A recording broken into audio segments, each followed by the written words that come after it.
All right, I can't resist any longer. Last week I bought this Radiola 60 at a radio swap meet, and I was saying to myself, well, I better finish the Radiola 17 before I even take a look at this thing, but I just can't resist because it's in such nice condition.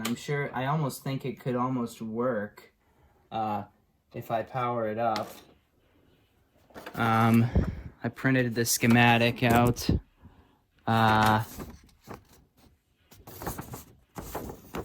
Here it is. Pretty primitive compared to a modern radio, but there it is.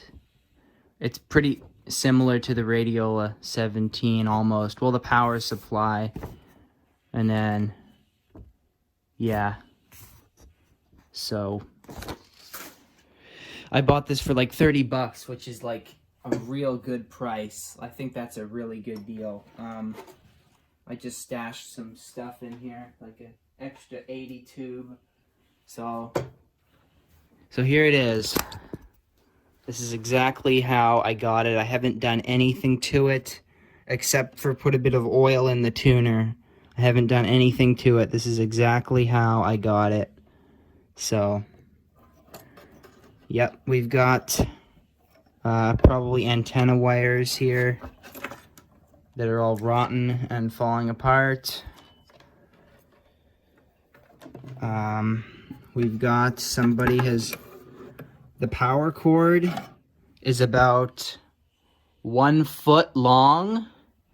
So I doubt this has been out of the cabinet. I think this thing is all original, because if somebody would have taken this out of the cabinet, they would have put a longer power cord on. But I think that the guy I got this from, he just said, oh well, the power cord's bad, so I'm just gonna you know, cut it down shorter and put a plug on it. And you can see here, this is all crusty. The guy said it used to work like 20 years ago, but now it stopped working at some point. I don't know, it might work or it might not work, I really don't know. But I'm gonna try plugging it in with a light bulb and variac. I did take this panel off here to look at underneath at the wiring, and I did flip the switch to the 120 volt position because somebody had put it in the 110, so that's kind of dumb. All the tubes are there, and something very weird, every single tube is a National Union tube, every single tube. So I think that somebody must have just replaced all of them, like in the 1930s or the 40s, with all the same type of tube. Maybe they thought replacing all the tubes would fix it. Yeah, every one except for the 80 tube is a NU tube. So we got your speaker plugs back here, and that's about it. Antenna and ground, speaker plugs, and power cord. So,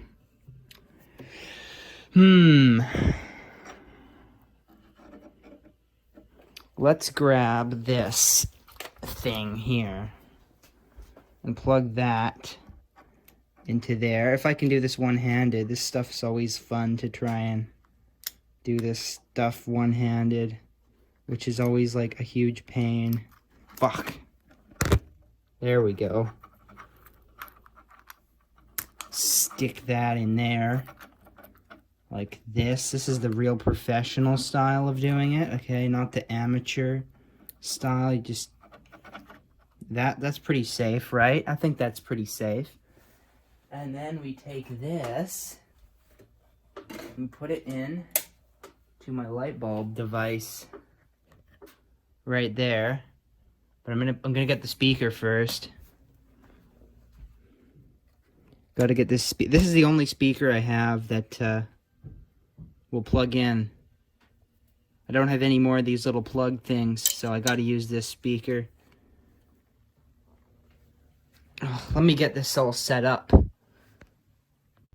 Alright, here we are. I plugged the speaker in. It's over here.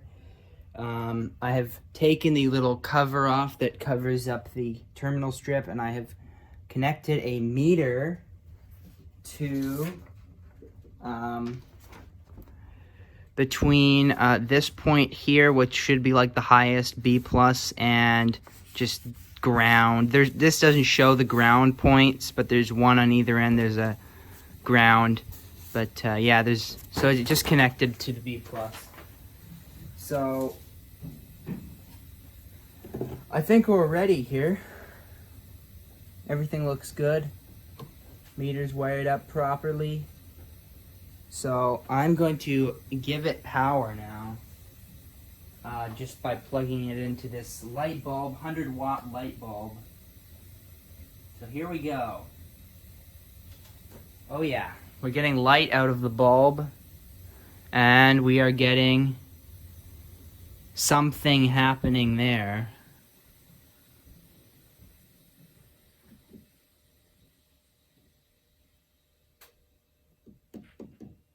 Ooh. I hear noise from the speaker.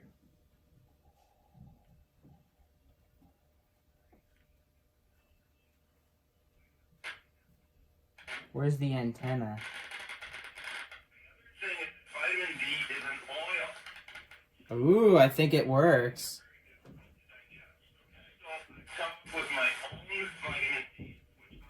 Okay, the only thing I don't understand is is that the B+? That can't be right.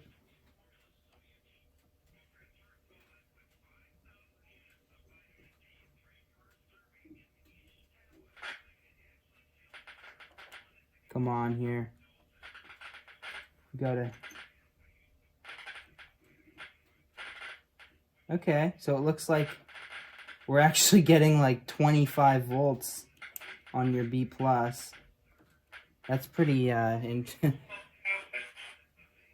Let's see, I need a piece of wire. A long piece of wire here. Here we go. A nice long piece of wire. We'll just connect it.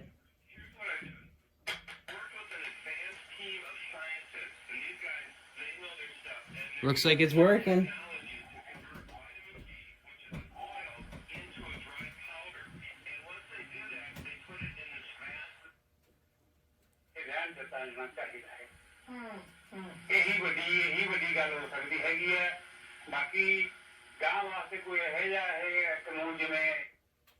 Run 3-1. We look at the out-of-town scoreboard brought to you by St. Louis Bar and Grill.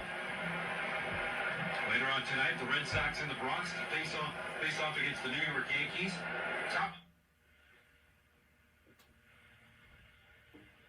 With the Vancouver Whitecaps halftime show on AM 730, sharing a passion for RentHolds.ca. But the average price to rent now is $2,002 as of April. That's 9% higher than the same time period last year as well. When ranked by the poor guy, he's got his arm stuck in the Canadian Press, I'm Rob Westgate. It's shaping up to be a tense 48 hours in Quebec as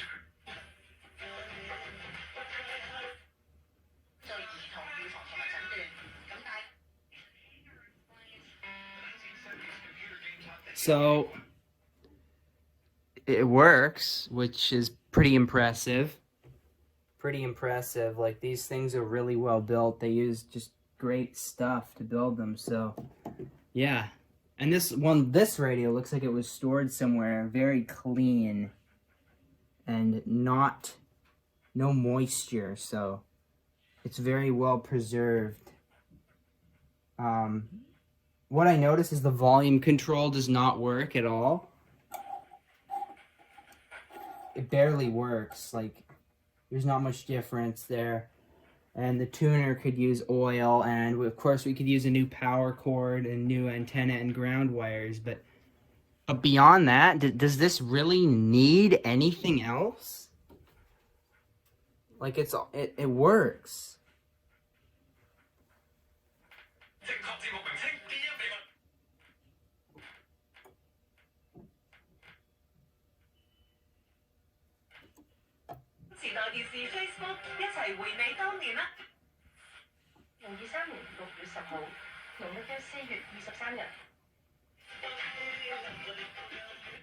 Prompts people to take action in the fights against climate change.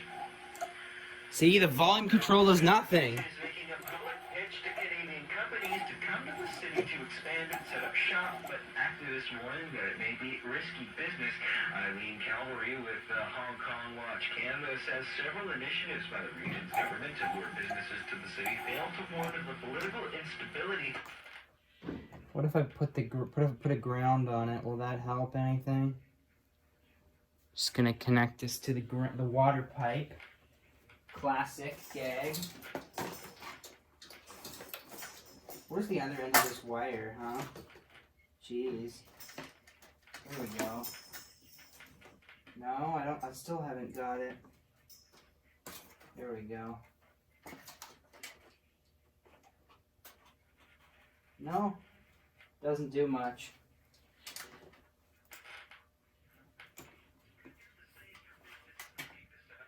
Jurisdiction under authoritarian rule.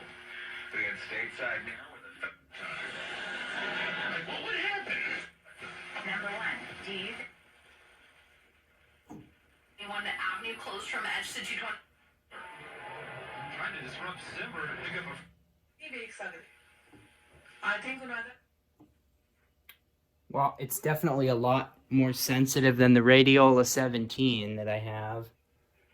You can tell this is fancy.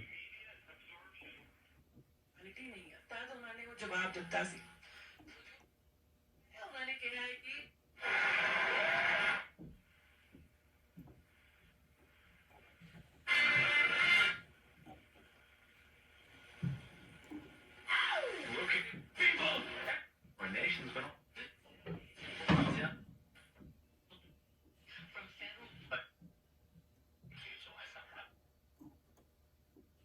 Well, I think that's it for this video. Like, not much to fix on this. Yeah, who would have thought that the radios from the 20s are just so much more reliable than ones from the 30s, 40s, and 50s? Like, surely you'd think these ones would be the least reliable, but I guess not.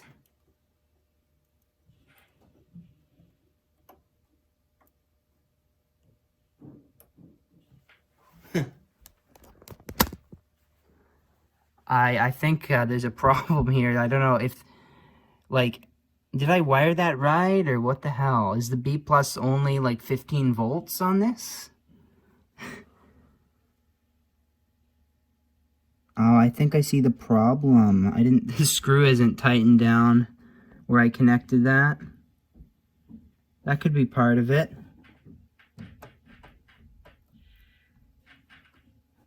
Ooh, how stupid.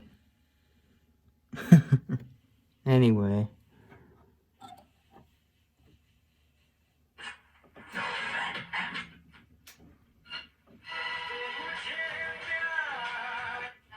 You are seeing heavy delays.